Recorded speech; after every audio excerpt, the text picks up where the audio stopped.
Olá, estamos juntos novamente, mais uma edição de Fórum Debate ao vivo aqui pela TV Justiça, nos estúdios do Supremo Tribunal Federal.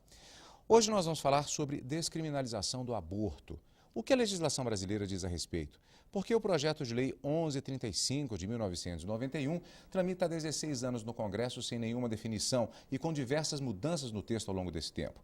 Quais as perspectivas de que brasileiros, por meio de plebiscito, decidam sobre a legalização do aborto?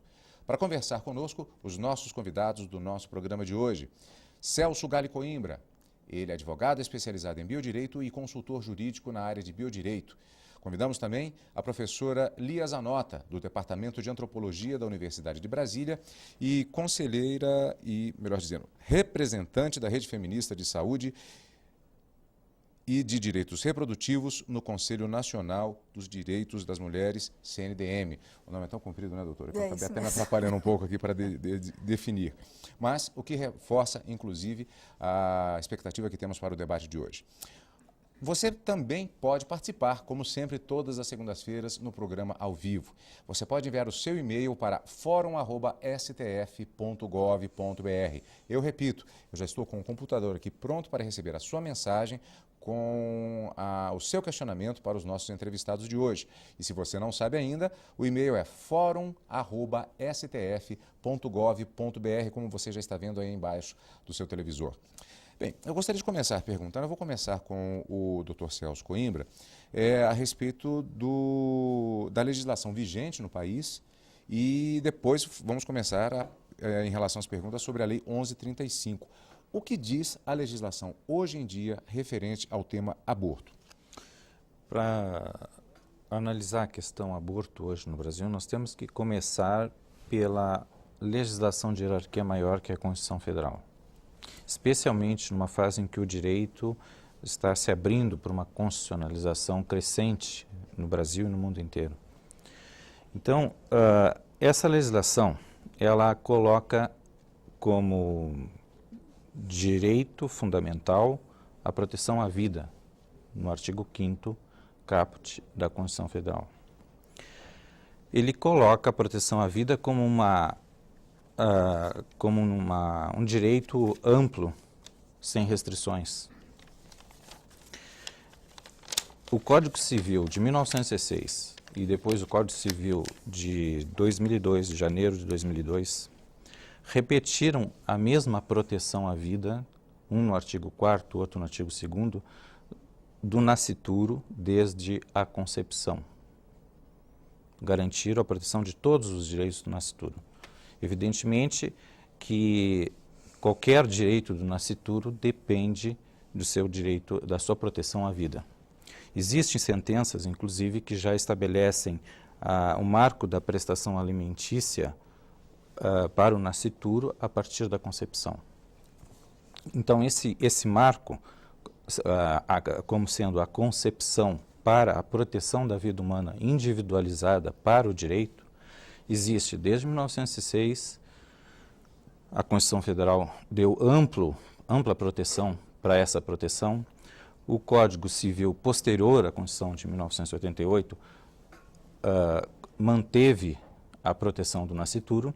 E existe um outro aspecto muito importante que é pouco conhecido, que é a Convenção Americana dos Direitos Humanos, que se integra aos direitos fundamentais por ser um tratado de direitos humanos, por força de disposição da própria Constituição Federal, que no final do seu artigo 5º, num dos seus incisos, estabelece que todos os tratados de direitos humanos que o governo brasileiro assinar, se incorpora automaticamente ao rol de catálogos de direitos humanos do artigo 5º, com força de cláusula pétrea.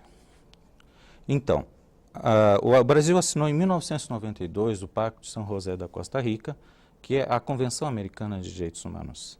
No artigo 4º, inciso 1 do Pacto de São José da Costa Rica, existe a proteção à vida do nascituro desde a concepção expressamente. Não precisaria essa expressividade, porque a interpretação da regra constitucional não pode ser restritiva quando se trata de direito fundamental. Então, o Código Penal manteve a proteção, que vem desde 1940, da década de 40, penalizando as situações de aborto que não sejam, no caso, de risco de saúde da mãe ou de estupro. Então, nesse caso, não é que se considere legalizado o aborto ou o aborto legal. Considera-se que não se pune, está expressamente colocado num código assim. Então, esta é a situação que nós temos jurídica, que não pode ser ignorada, quando se trata de projetos de lei que prevejam o aborto. E a Constituição Federal, no artigo 60, parágrafo 4º, inciso 4º, ela determina que esses projetos, mesmo se fossem emendas constitucionais, não podem sequer tramitar no Congresso Nacional e ir à deliberação do Congresso. Então, nós temos projetos de leis prevendo o aborto que, pela própria Constituição, não podem sequer serem votados pelo Congresso Nacional. Nós já vamos entrar nessas questões, justamente que já seriam as questões opinativas, provavelmente. A questão, o quadro geral jurídico. E então é justamente esse quadro que foi feito pelo doutor que já vai fazer algumas colocações relativas ao próprio posicionamento, os argumentos. No caso, acredito que serão os argumentos contra justamente a questão do aborto. É uma questão jurídica do Brasil. Nós vamos entrar ao longo de todo o programa, lembrando que você pode passar a sua pergunta para fórum@stf.gov.br e eu devo fazer o registro também. Normalmente, os telespectadores que acompanham o fórum sabem que nós normalmente temos a presença de 3 convidados. Foram 3 convidados para este programa. A nossa produção entrou em contato com o Ministério da Saúde, falando a respeito da importância do tema, mas o Ministério da Saúde se esquivou de mandar qualquer representante para participar desse debate. Poderíamos ter até uma cadeira vazia, no caso, para registrar justamente a falta de interesse, neste caso, de participar de um tema que nos parece bastante importante em termos de esclarecimento para que o cidadão que está em casa nos acompanhando possa ter uma posição própria. Eu gostaria de perguntar à professora Lia Zanotta, também nessa nossa primeira abordagem do tema, qual o posicionamento que foi adotado ao longo dos anos com relação à questão do aborto por parte do movimento feminista. Há um posicionamento histórico, um acompanhamento da própria questão da legislação e esse posicionamento ele tem que variar em função do momento político, das questões legais que são apresentadas. A senhora não poderia nos fazer um histórico com relação a isso e qual o posicionamento atual? O posicionamento do movimento feminista é a favor da vida das mulheres com dignidade, com segurança, tal como o artigo 226 da Constituição prevê. E, nesse sentido, levar adiante uma gravidez não desejada atualmente é considerado um crime, mas um crime que não faz qualquer previsão do aborto. No Brasil, hoje, nós temos cerca de mais de 1 milhão de abortos inseguros ao ano.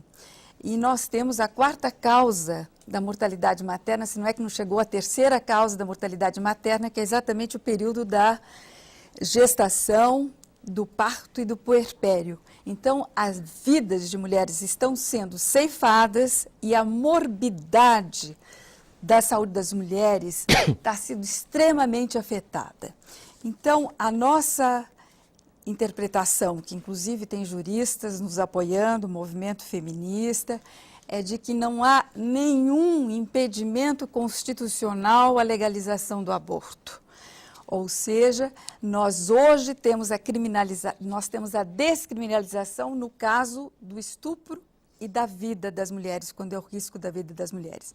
Então, desde que o Pacto São José foi assinado, ele é muito claro, ele diz em geral, e não é por acaso que em geral se defende a vida, porque em geral, porque na verdade há uma hierarquia e quando está em jogo a vida das mulheres, não há como você dizer que há um crime. Então, toda a defesa dos movimentos feministas é de que os direitos sexuais e reprodutivos, o direito à sexualidade é independentemente do direito reprodutivo, ou seja, nós não somos obrigados a ter relações sexuais e ter a reprodução como obrigatória. Então, nós temos que, fundamentalmente, ter uma amplitude de uma política de métodos anticoncepcionais para que as mulheres possam escolher, mas qualquer método contracepcional implica em risco, como todos sabem, das classes médias às classes pobres, das classes altas, todos sabem que há riscos. Portanto, jamais você pode ter a certeza de que uma relação sexual não pode dar lugar a uma gravidez indesejada. Então, é este o ponto. Nós precisamos defender a saúde das mulheres, as políticas públicas das mulheres, precisamos uma política de anticoncepcionais muito ampla, mas nós precisamos educação sexual, mas também, ao mesmo tempo, a legalização do aborto. As mortes de mulheres diminuem drasticamente nos países onde foi legalizado o aborto e, diferentemente do que se diz, os abortamentos tendem também a diminuir. Então, nós precisamos de uma política segura para os direitos, a dignidade das mulheres, e não uma criminalização que, na verdade, não previne o abortamento e penaliza exclusivamente as mulheres, quando, na verdade, homens e mulheres é que têm a produção de um filho. Doutor Celso, bom, na verdade, nós entramos, na verdade, na questão propriamente no contraponto, justamente, e aí eu lhe passo a palavra justamente para as colocações. Bom, eu vou aprofundar o contraponto, mas vou reiterar a frase de que o aborto, a legalização do aborto no Brasil não é possível. Ela é inconstitucional e de uma inconstitucionalidade tão severa que ela não pode sequer ir à deliberação por disposição expressa do artigo 60, parágrafo 4º, inciso 4º da Constituição Federal, que proíbe, inclusive, que por emendas constitucionais, ou seja, por reformas à Constituição, se altere as cláusulas pétreas do artigo 5º, onde a mais importante é o direito à vida. Por que que hoje, entro no contraponto, por que que hoje está se dizendo que o aborto é questão de saúde pública? Porque é preciso enfrentar no raciocínio jurídico, no confronto jurídico que certamente vai se estabelecer, a seguinte situação. Se o direito à vida é um direito fundamental máximo, ele só pode ser relativizado frente a outro direito fundamental de igual hierarquia. Então, é preciso dizer